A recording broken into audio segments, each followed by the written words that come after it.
They can change their mind about anything. They could make a law and say, you know what, you're now an illegal immigrant.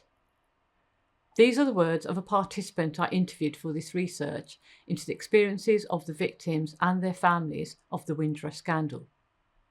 In 2018, the media drew global attention to the moral outrage concerning the social injustice happening to some people, what became known as the Windrush Scandal. The victims were exposed to and became entangled in the hostile environment, policies and practices following the introduction of immigration checks as everyday bordering. They had to prove their legal right to live in the UK so they could access healthcare, housing and benefits. People lost their jobs, their homes and were denied access to healthcare and state benefits. This paper examines the experiences of those who migrated to the UK as children, had the legal right of abode, and years later were denied that status. It examines through a temporal lens the colonial legacies of bordering, determining who belongs and who is included and who is not in citizenship. Using a qualitative approach, conducting semi-structured interviews, 4 findings emerged.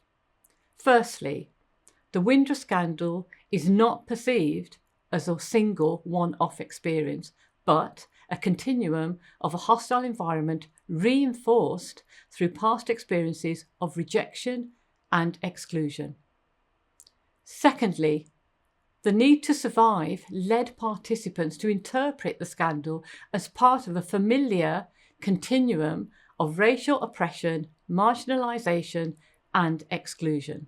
Thirdly, dominant narratives about illegal migration splintered long-term relationships with family and friends, which fourthly culminated in victims believing that despite being granted their British citizenship, their sense of insecurity remains. I've given a brief summary of the paper. You can read it in full here.